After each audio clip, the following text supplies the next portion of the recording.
नमस्कार दोस्तों, जय श्री कृष्णा। आज हम चलते हैं अयोध्या। सरयू नदी के किनारे बैठकर अपने पूर्वजों का तर्पण करते हैं और दीपदान कर अतीत में झांकते हैं।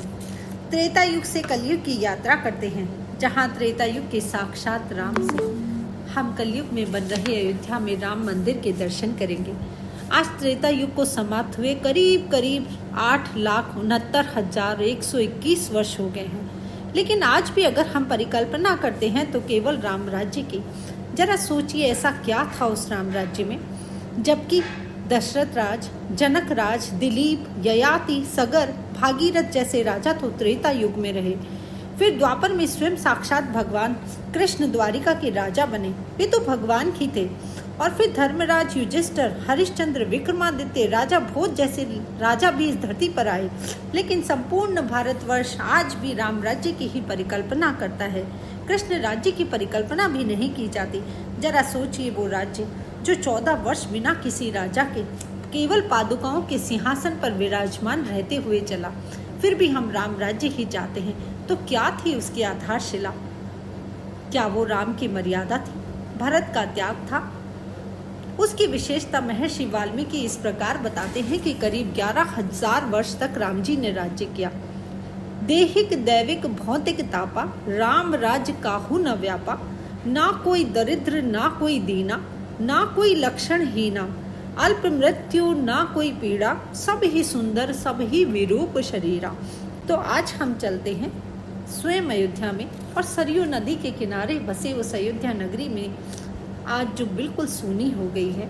दशरथ जी प्राण त्याग चुके हैं, भरत जी ने ननिहाल से आकर माता कैकेयी का त्याग कर दिया, दशरथ जी का दाह संस्कार किया गया, और आज पूरी प्रजा और दरबार जी महर्षि वशिष्ठ जी के साथ भरत की प्रतीक्षा कर रहे हैं कि कब भरत राजा बने और अयोध्या के राज सिंहासन पर बैठे।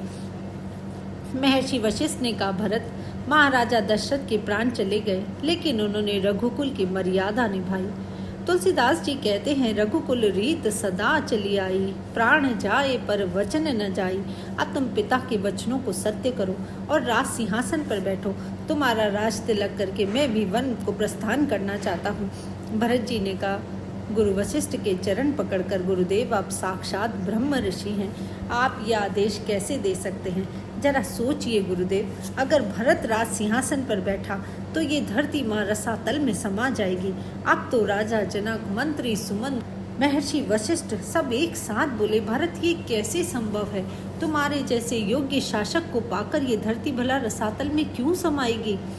महर्षि वशिष्ठ बोले, जब तृष्णा, बाली, खर, दूषण, रावण, कुंभकर्ण, इंद्रजीत, हिरणाक्ष और हिरण्यकश्यप जैसे राक्षसों का ये धरती माँ वजन सहन करती है, तो तुम जैसे धर्मपरायण महात्मा राम भक्त के सिंहासन पर बैठने से ये धरती भला रसातल में क्यों समाएगी? भरत जी ने कहा, गुरुदेव मुझे क्षमा करें, खर, दूषण, तृष्णा और बाली, रावण, हिरणाक्ष और हिरण्यकश्यप, इन सब का भार धरती माता इसलिए सहन करती है क्योंकि ये सब राक्षस हैं और प्रकृति ने उनका स्वभाव ही क्रूर, हिंसक, अन्यायी, क्रोधी, कामी और लोभी बनाया है। लेकिन राक्षसों का काम जब राम का भाई भरत भी करने लगेगा तो ये धरती माता विश्वास किस पर करेगी? वो तो रसातल में ही समा जाएगी ना। महर्षि वशिष्ठ ने उठकर भरत को गले लगा लिया। तुम धन्य हो भरत, तुमने अयोध्या को यशस्वी कर दिया, युगों युगों तक तुम्हारा त्याग अमर रहेगा।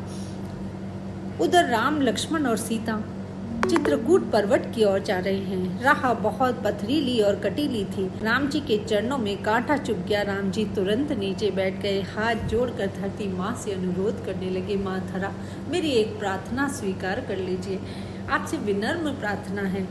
धरती बोली, प्रभु प्रार्थना नहीं, आदेश दीजिए। राम जी बोले, माँ मेरी एक विनती है, जब भरत मेरी खोज में इस पथ से गुजरे तो आप कोमल नरम हो जाना, कुछ पल के लिए अपने आंचल के ये पत्थर और कांटे छुपा लेना। मुझे चाहे कांटे चुभे तो चुभे, लेकिन मेरे भरत के पाँव में आघात मत करना। राम जी के नेत्रों से करुणा के जल बहने लगे। देखकर धरा साक्षात प्रकट हो गई, हाथ जोड़कर बोली, प्रभु मुझे क्षमा करें, पर क्या भरत आपसे अधिक सुकुमार हैं? जब आप इतनी सहजता से ये सब सहन कर गए तो क्या कुमार भरत नहीं सहन कर पाएंगे?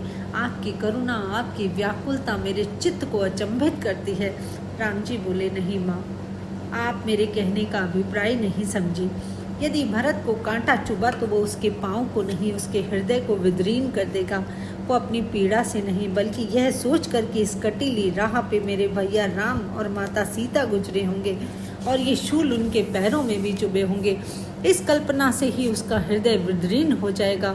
माता, मेरा भरत कल्पना में भी मेरी पीड़ा सहन नहीं कर सकता, अतः मेरी विनती स्वीकार करें और आप कोमल कमल की पंखुड़ियों के समान कोमल हो जाना।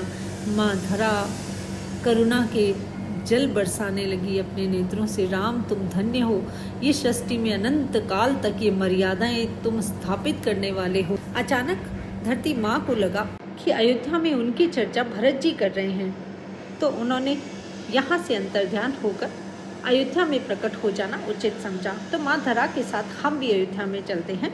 भरत जी ने कहा, गुरुदेव, मैं नंदी गांव में कुटी बनाकर रहूँगा। और सब लोग नंदी गांव में गए। तो भरत जी ने कहा, मेरे राम धरती पर सोते हैं, तो मेरा तो मन करता है कि मैं धरती में गड्ढा करके उसमें रहूं, ताकि मेरी वजह से जो मेरे प्रिय भाई को धरती पर सोना पड़ रहा है, मैं उससे नीचा ही सोऊं। भरत जी के शब्द सुनते ही माँ धरा तुरंत प्रकट हो गई, हाथ जोड़कर कहने लगी, भरत मैं धन्य हो गई। जिस धरा पर राम और भरत जैसे भाई होंगे वह सदा सदा के लिए पूजनीय होगी, इसीलिए इसी को राम राज्य कहा जाएगा। और कहते हैं कि धरती तुरंत फट गई और एक कोमल सा गहरा गड्ढा बन गया और भरत जी 14 वर्ष तक उसी गड्ढे में नंदीग्राम में माँ धरा की गोद में उनके आंचल में रहे। ये थी प्रेम की पराकाष्ठा।